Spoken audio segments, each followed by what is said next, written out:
If you're struggling as a realtor, this is the one interview you need to listen to today.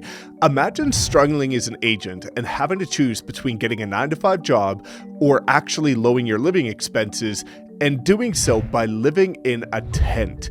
You heard it right. Today I bring on Jacob Garcia, who's closing a deal every single month, and over the winter in Seattle in the snow, lowered his living expenses, was living out of a tent, and was closing a deal every single month with cold calling. And in today's video, Jacob Garcia breaks down his entire cold calling strategy, how he's closing deals every single month now, and the mindset that he needed in order to say, I'm not going to give up on my dreams. I'm not going to quit. I'm going to lower my living expenses, live out of a tent, and execute and build the business of my dreams. So in today's video, again, if you feel like giving up, this is going to be something that motivates you to take action like you never have in your life before. And he breaks down his entire script, his follow-up process, and everything that you need if you want to start hitting the phones and closing deals every single month. Now, two quick things before we get started. Number one, I will link all of Jacob's incredible content below so that you can follow along with his unbelievably insane journey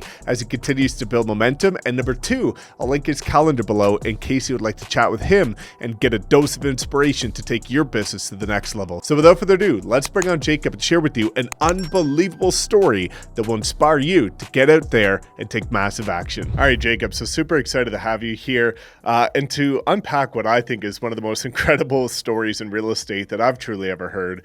And I think, in a market of chaos, a lot of fear, a lot of lost hope, you're kind of a beacon of light, in my opinion, of showing, people that no matter what your circumstances, you can make it happen. So I'm super grateful to have you here and really excited to share your story with a bigger audience. So Jacob, welcome to the call. I'm excited to dive in with you, man. It's great to be here, Mike. I have been watching your videos for like 2 years now, and I joined EXP just a few months ago, and I'm super excited to be in the Wolfpack. It's been highly valuable so far, and I just look forward to growing in the future. Definitely, man. Well, you've got a story that is, when I first heard about it, I couldn't even believe it. And it really is true. So, let's kind of dive into your story, because I think this is going to give a lot of hope to people that are maybe on the verge of giving up based on their circumstances. So I'll let you kind of dive in and share what got you to this point and where you're at right now.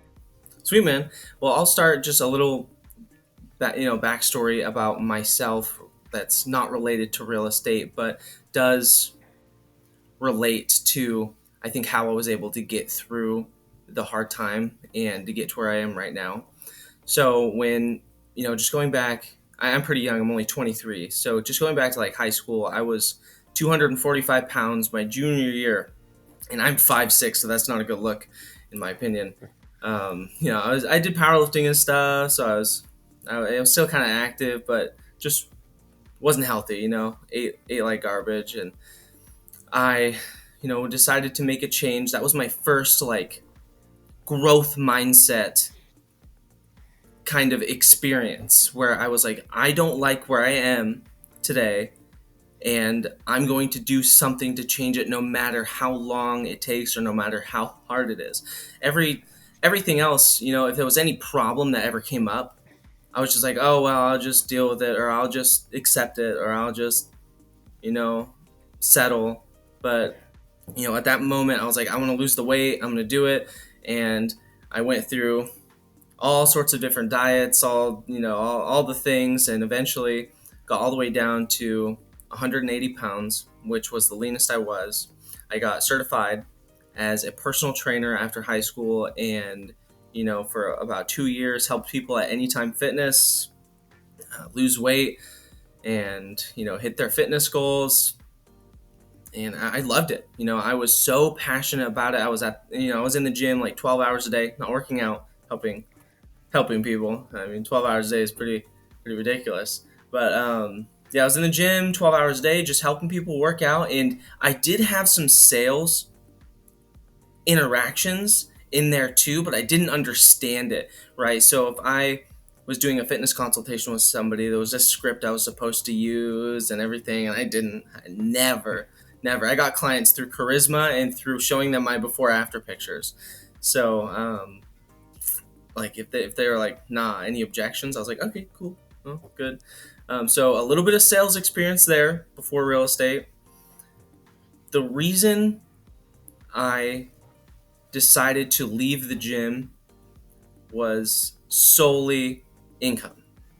Personal trainers, unless you go the online route and the influencer route, or unless you're willing to keep working 12 hours a day from like 7 to 7 or whatever, you're just not going to make the best living. Like you'll be okay, you'll have all your basic needs met, but I wanted something more, and it took me a whole year and 2 months or somewhere around there, a whole like 14 months to make that decision to switch over to real estate. I actually, like 6 months in after my first thought about it, I bought the course to get my license, and I never did it. And the course expired, and I was just like, oh, whatever, it's too much, too overwhelming, right? Oh, my life is so hard. I just went to work, went to bed. But yeah, that's and after that next 6 months, I was like, okay, screw it. I did the course, got my license, and I found the first brokerage that I interviewed with, and I joined them. Well, and that's, I think it's important to kind of give some context as to, where you're at now, in the sense of, you've been doing basically a deal every single month, but nobody would know based on your circumstances. And I think it's really important to kind of add some context as to the fact that, you've been through some adversity, you've been through some difficult times, and you're not living in a beautiful condo, you're not living in a beautiful house. No. Let's kind of unpack what that situation's been like in order to kind of get you through the first, kind of months and year of your Definitely. real estate journey. So my first year in real estate, I was with Berkshire Hathaway, and they were a fine brokerage, decent support, and I only did 3 deals in my first year. I had some money saved up from personal training because I knew that I wasn't going to make money right off the bat. But it wasn't enough, and I didn't have the right mindset and the skills I needed and the discipline that I needed even to for business tasks. I had the discipline to work out and eat healthy, but I didn't have the discipline to sit down and cold call every day yet. So I only did 3 deals, and I got to a point where it was either, get a full-time job so I could support myself, or drastically lower my expenses.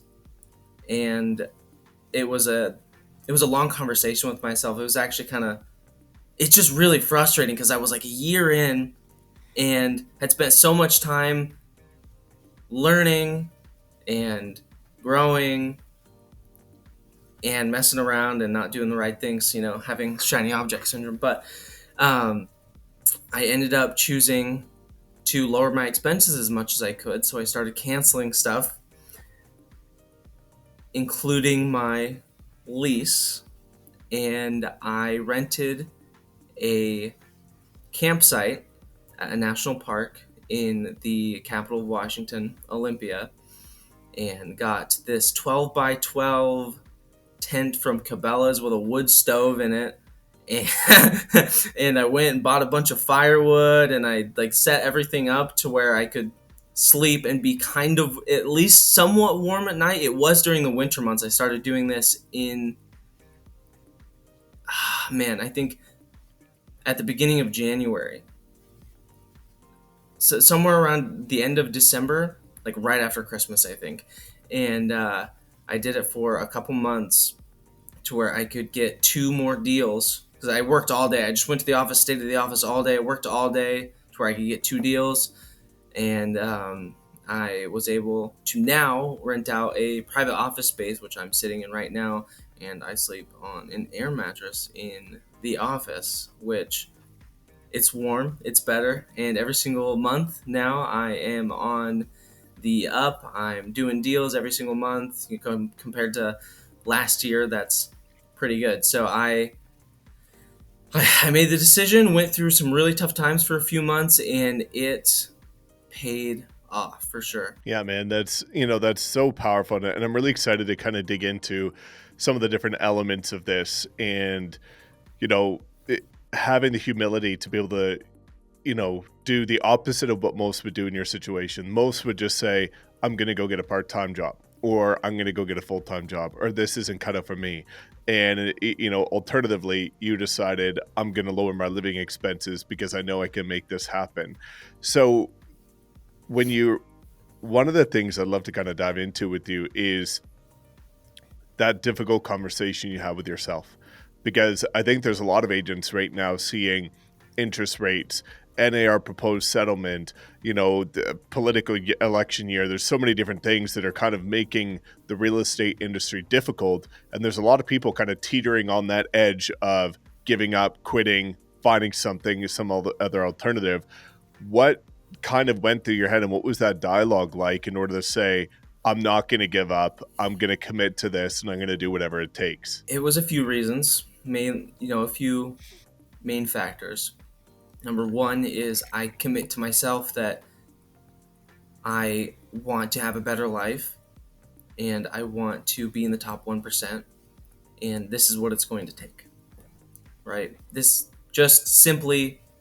is what it's going to take. I'm going to have to go through really hard things, so might as well rip off the Band-Aid and do it right now, because I didn't want to quit and go through another cycle. Okay, I'll save some money, and real estate was too hard, so now I'll get into this thing, and then that thing will be too hard, and then I'll get into this thing. It's like I just wanted to push through, get through it, and see what happened. So second reason, with all the interest rates stuff going on, I got in, and like 2 weeks later, the interest rate hike went up.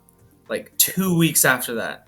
And I didn't even know what that meant, Mike. I had no clue. I was like, okay, cool. So how do I make a sale? I was Yeah. I didn't even know what that meant. I didn't really, all I heard from managing brokers and from other brokers with the interest rates going up and the lawsuit happening, big changes, and like, oh, they're not thinking about how this is going to affect realtors. I'm like, great, leave the business.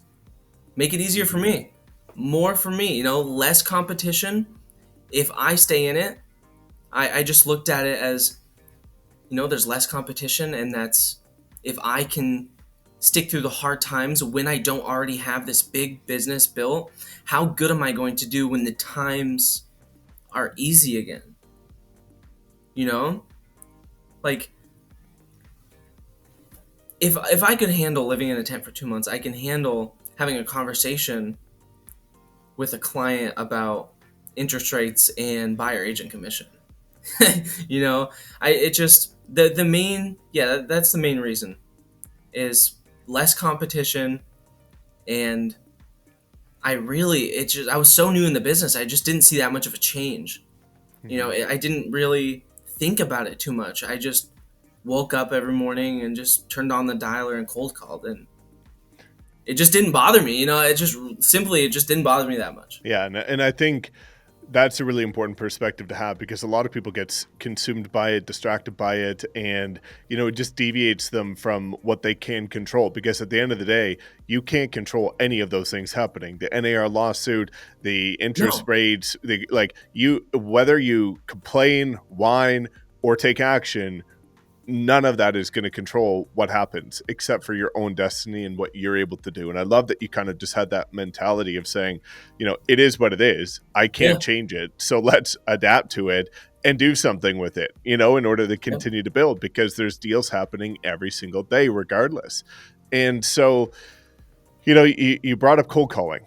And so I'm really excited to kind of dive into this. Cool. And so, you've gotten the majority of your business from cold calling.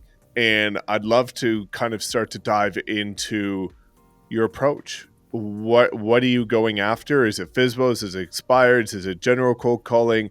what kind of script are you using, and let's kind of dive a little bit into how you're starting to, regardless of, crazy living situations, be able to close a deal every single month. Thank you. Thank you. Yeah. So, real quick before we get into the cold calling, you said something that I want to bring up as far as all the stuff going on with the lawsuit. I think the big part of it is it's like the content you consume online. When you see Mhm. those like scary headlines and you click on it and then you read stuff and you watch videos, the only stuff I watched was, okay, what are the changes and what do I need to do to not go to, get fined, right? Yeah. Like what is going to happen with these agency agreements and what do I need to change in my business? But that was it. I feel like I used to do this, so I know this. People spend too much time consuming content that doesn't make them more money or improve their mindset. But um, yeah, the cold calling. So the sources that I was going after before was every single time a FISBO came up on Zillow, I was calling them. I was doing expired and canceled listings off of the Mojo dialer. That's what I use. It gives me, you could subscribe to the different lead sources. It gets the info from the MLS and it shoots it into your database every single morning at 5 a.m. And I would call the expireds, all the canceled, all the FISBOs, and I got a couple deals from that, but it the contact rate ended up being so low on the expired and canceled, and the just the numbers on them, I just didn't see the numbers on them. I know some people are really successful with for sale by owners and expired listings, but I just wasn't getting the results I wanted. And I have a really long term mindset. I'm okay with not making another deal for 6 months if I added 100 people to my database and I know that they will work with me within the next 4 years, throughout those next 4 years. I'm okay with that.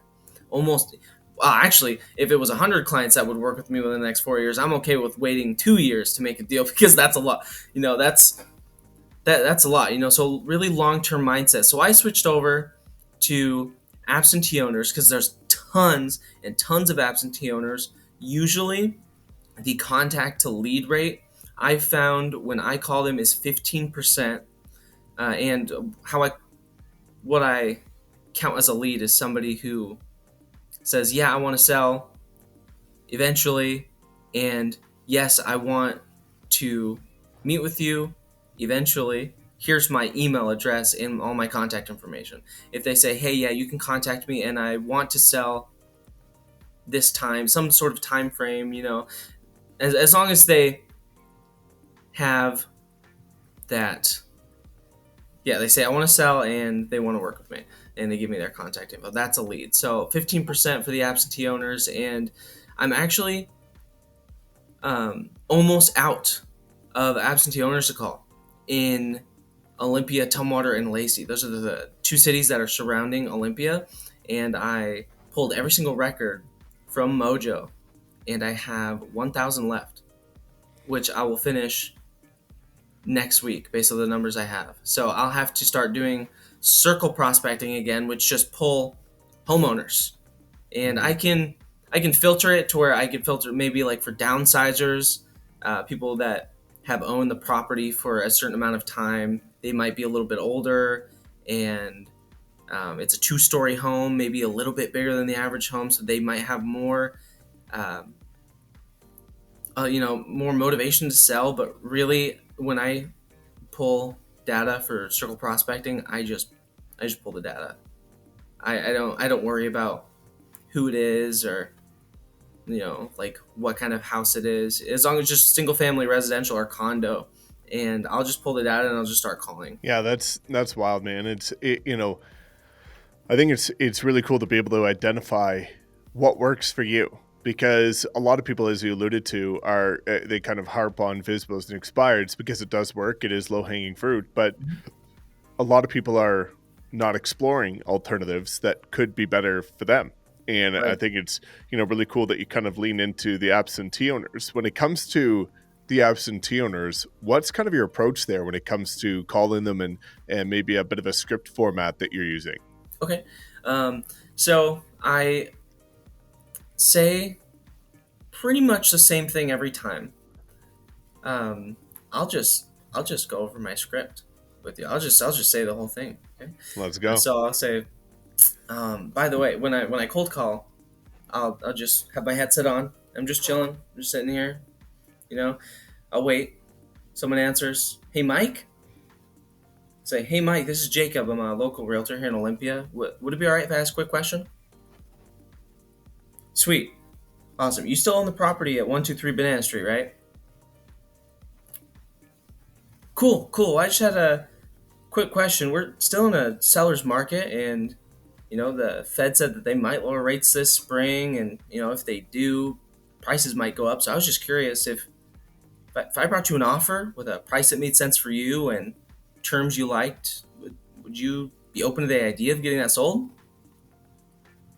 And from there, they'll either be like, "Don't call me ever again," or they'll they'll say, actually, I was thinking about it. It just depends." I'll be like, "Okay, well, this is what I could do for it. I really don't mind. I could throw together a market analysis for you and give you a call back. We can go over the numbers. If it makes sense, we could have a further conversation. But if not, no worries. Does that sound fair?"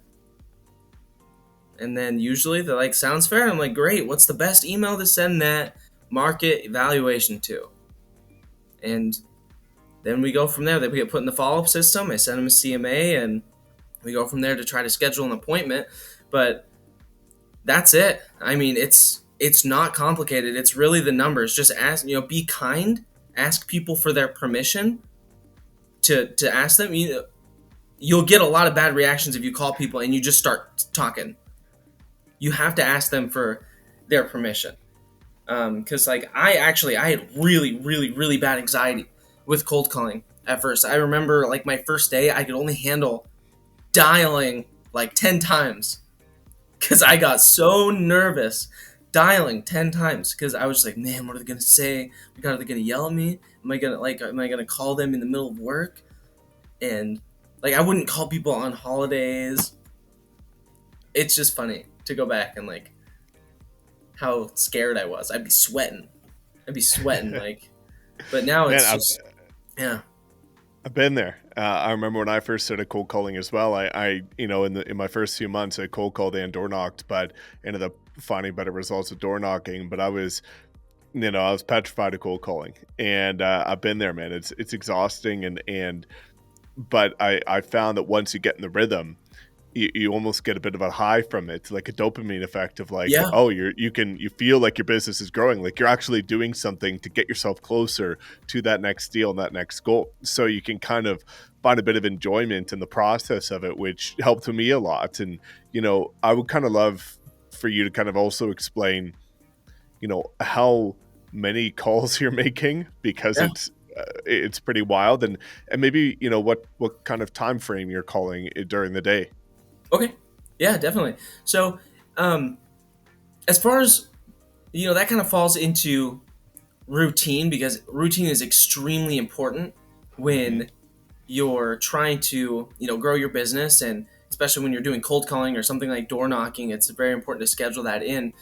As I used to worry about the optimized times for calling people, now I don't. I have a specific goal, and the only goal is dials, because I can't control when they're going to pick up. I can't control how many leads I generate. To an extent, I can't generate the appointments set or how many contracts I sign. So my only goal is dials.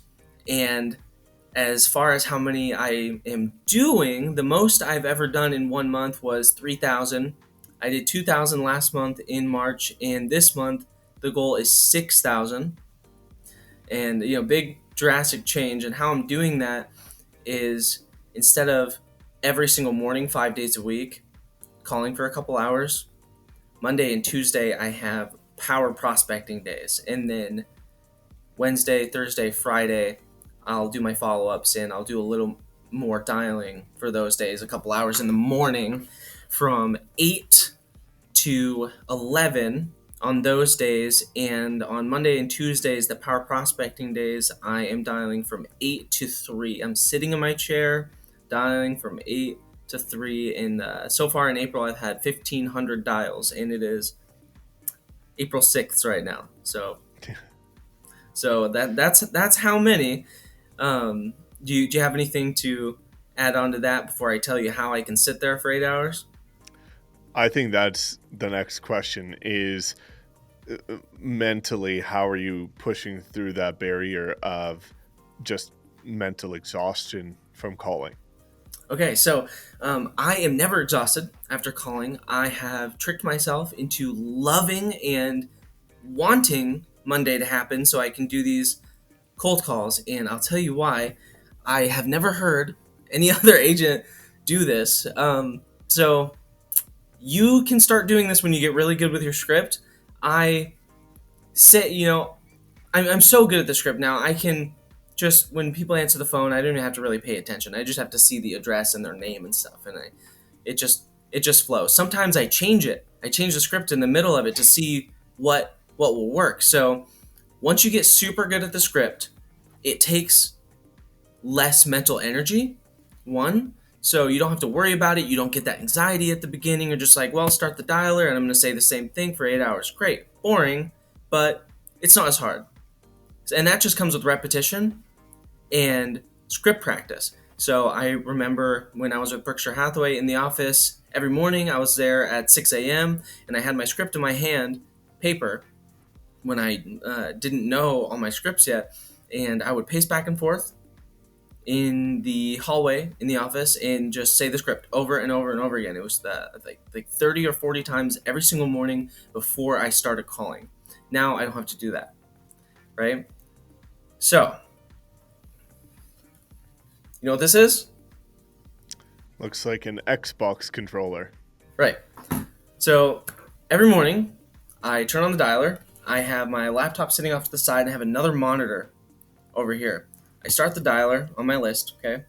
And I got my headset on, just waiting for people to answer. And I sit here and I play video games while I dial for 8 hours. That's it, man. That's it. It's so easy. If somebody answers, I put the controller down for a second and I do the call. Try to generate a lead.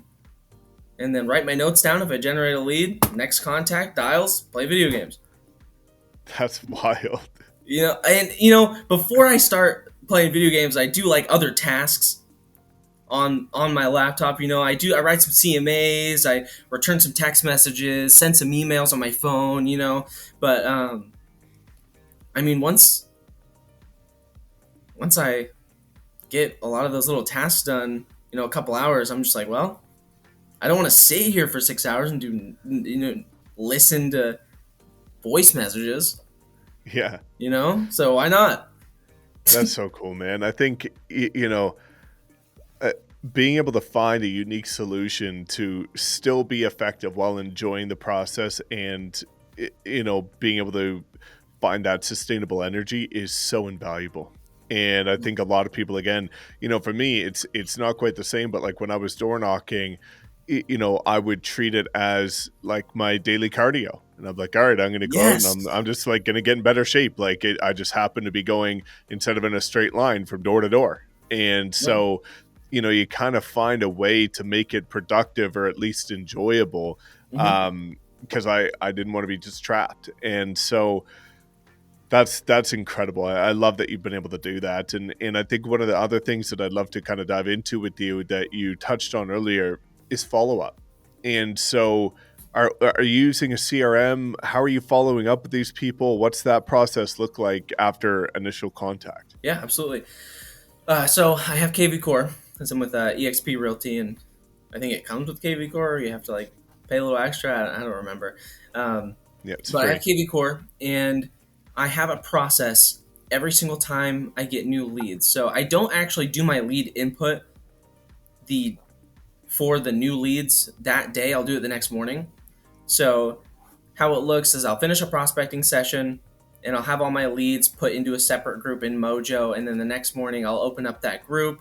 I will copy and paste the information into KV Core, and I'll set them up with weekly search alerts. Just because I found, even if they're sellers, sending them some homes, I've actually gotten a listing off of a market report, not a market report, off of search alerts, sending them homes in the area because I saw that they were on my website looking at homes, and I got that listing because I called them after that. I was like, hey, I saw you were on my website looking at some homes. What's going on? Well, we want to sell our house. Okay, great. And then I ended up selling their house in August last year, and they bought another one with me this year in February. So I search alerts and monthly market reports. So just it sends them some market data and like the average home prices in their area and everything. Usually they don't look at them, but it's good to just be in their inbox, right? And for them to see that you're active and there's your name, so they remember you. And I mean, home value reports, I am not too fond of on KV Core because I like making my own hand CMAs when I send people things. For nurture leads, I send them the KV Core valuations just because I can't spend hours upon hours upon hours making custom CMAs for a 100 people database. So I do monthly home value reports for KV Core as well. And I have a custom newsletter as well. So after I input them into KV Core, I will copy and paste the information into MailChimp, and I write a custom newsletter that sends them to my social media. So it's always like set up the same way, so it takes minimal time. I'll put a social media video at the top, a headline, and then some screenshots from the Northwest MLS market stats. And then I'll put like a weekend event planner. I'll put some weekend events that are going on around Olympia, Tumwater, Lacey. And that's like the nurture stuff. I'll make one weekly custom email and then the KV Core stuff that gets sent out. But as far as when I call them and try to reach them, it depends on their time frame. So I have 4 different, like let's say we're just talking listing leads. I have 4 different sections that I put them in: hot leads, warm leads, nurture leads, and dead leads. I guess you call them cold leads. So the hot leads are anybody that I have just generated a lead and they said, like, it could be someone who said, yeah, I'm selling next month, or I'm selling in 3 months. It goes from 0 to 3 months, right? Or it can be someone I just generated a lead and they said, yeah, we'd be interested in selling our rental. It just depends on what we could get for it. That's a hot lead because I don't know what their time frame is, and they said give me a call back next week. So that would be a hot lead, and they would turn into probably a warm lead or a nurture lead after that call, most likely, or maybe they turn into an appointment. But warm leads are from 3 to 6 months. No, 3 to 12 months. 3 to 12 months. And warm leads, I do a monthly call. Every single month, I'm trying to get in contact with them, whether that's, if the call doesn't work, then I try to text them, email them, right? And then the nurture leads are, we don't know when we're going to sell. If I call somebody and be like, would you be open to working with me if, or do you have an agent that you feel obligated to work with? And they say, no, great, I'd love to help. Can I follow up? Sure. 12 plus months out. Those are nurture leads. I call them every other month, okay, just to stay in touch, provide value on those calls, market information, tell them about the lawsuit, just anything that's going on in the real estate industry, or any personal notes that I have about them, right? Because you're not calling them to schedule an appointment. You're calling them to be like, hey, I still exist, right? Yeah. Work with me. And then my dead leads section, I actually just recently added this.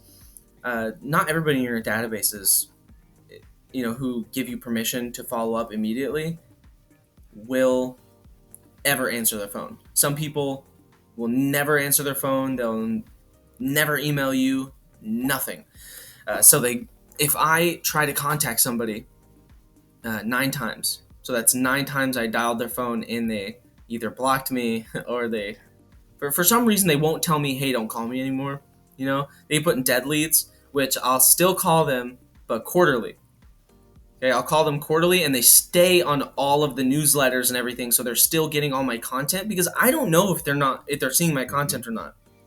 Like I can see if they're looking at my stuff on KV Core or if they click a link, but I don't know if they're just seeing my name and be like, oh yeah, that guy, and then deleting the email, which is fine for me. So they get put into dead leads because I don't want to hound people. Some people are just like, don't think of just blocking a number or saying, hey, not interested anymore, please don't call me. So I don't want to like really, really bother people. But you kind of have to bother people sometimes and not be afraid to annoy them in order to get some appointments set. Which I have a story about a follow-up. Before I added my little dead lead section where I keep people in the database, but don't call them all the time.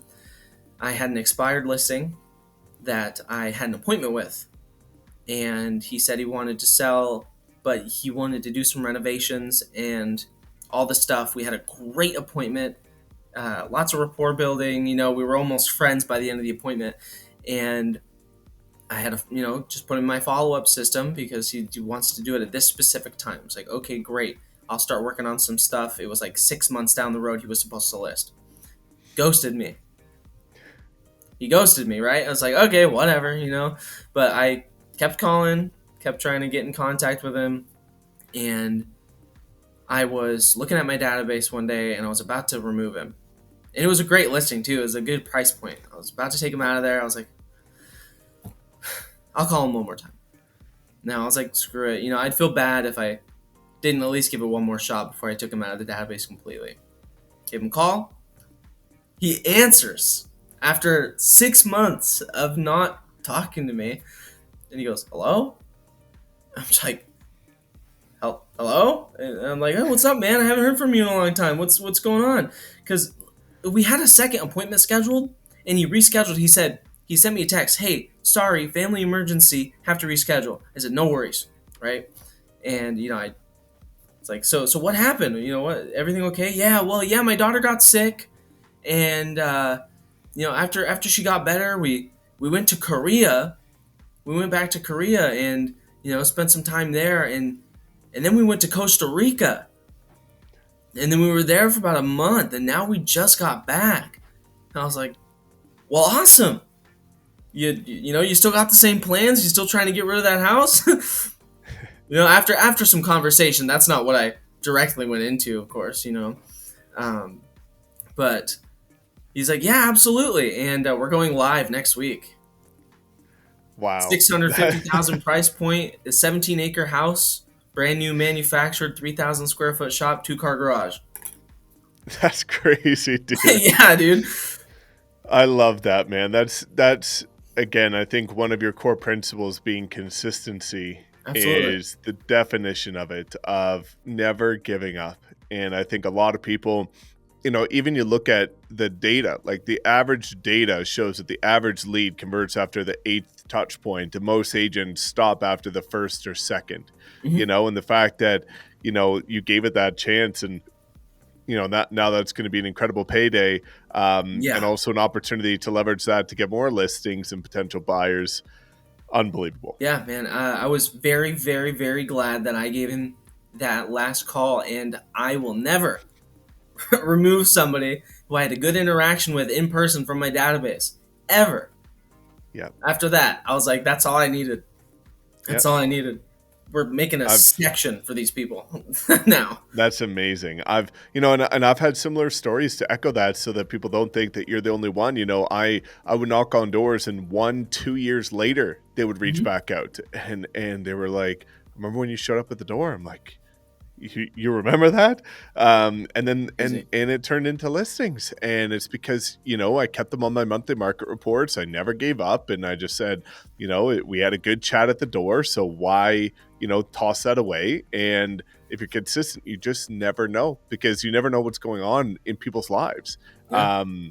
And wow, that's amazing, man. I'm super proud of you and excited to see that Thank you. listing sell.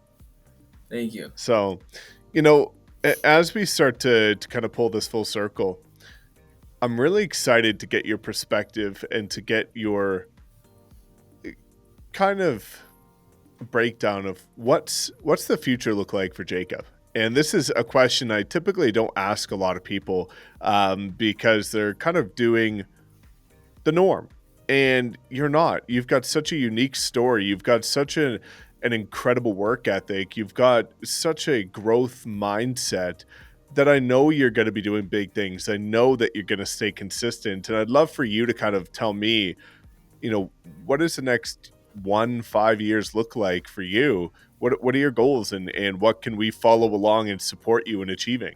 Well, as you probably know, those change when you're growing drastically all the time. They change. Yeah. You have 6 different businesses that you plan to build, and then you just want to be a landlord, and then just I do want to build a real estate team. And I already set up my LLC. It's called Western Washington Home Services. I can't believe I got that name. I have the logo and everything. Yeah, honestly, I had that stuff figured out a long time ago. Like, okay, here are my long term goals. I eventually want to do this, but right now I haven't been thinking about it, so it's a hard question. I've just been like really, really, really focused on the dials. But yeah, I think Mike, now that you've brought that up again, I haven't thought about it in like months. But yeah, I want to build a real estate team and potentially uh, get my mom out of the grocery store that she's in and have her be my buyer's agent. I think that would be really cool. Mhm. Um, and, just a small real estate team. I'm not too keen on building something huge. I want to build a small real estate team, maybe a listing agent, a buyer's agent, maybe 2 buyer's agents, and then a social media person, do 150 to 200 deals a year. That's the big one. Do you think, what do you think, Mike? Do you think 3 agents and an assistant or 2 could handle 200 deals a year Easily. easily? And Okay. what I think is that you loosely touched on it. You and I have similarities in our mindset, in the sense of, when I got started, I was pretty clear on like long-term goals in terms of certain things that I wanted to achieve, but I was so focused on the task at hand to get the next Yeah. deal that I never spent a lot of time thinking about it. And the crazy thing is like you alluded to, because of that work ethic, my life, my income drastically changed so much year over year Yeah. that my goals a year ago wouldn't even stack up to 10% of my goals this year and next year and next year. And I think it's really cool for you to have these, visions of being able to help your mom out, to build a team. And those are unbelievably important. And what you'll see is that if you stay the course of what you're doing right now, in a year from now, some of those things might even happen. And then in 2 years from now, you're going to be on a completely different warpath to just a level that you couldn't even comprehend right now. Absolutely. And so I'm just excited, man. I think you've provided a lot of value today, and you've got such a great mindset. You've got unbelievable work ethic, discipline, delayed gratification, and I know that this is going to impact a lot of people. So I'm genuinely excited, and I know that you're going to hit all of those goals because of what you've already done to date based on your circumstances. Thanks, man. I really appreciate it, and this was a great opportunity. It's nice to finally meet you, and I hope that I, was able to help at least one person not who's thinking about quitting and getting out of the business not quit, because if you just look at your situation, you can make it work. Just keep going. If you quit now, all that time is wasted. So I hope I just helped at least one person in some way by doing this interview with you. Well, dude, I can pretty much promise you that you're going to be impacting more than one person. And I've got a couple ideas that I'll hit you up with over the next week to kind of help accelerate your path to those goals. And Awesome.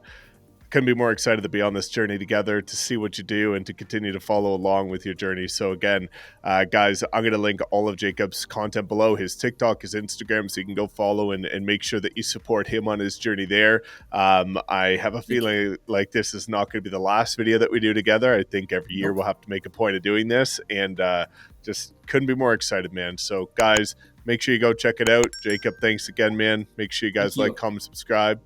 We'll see you guys in the next one.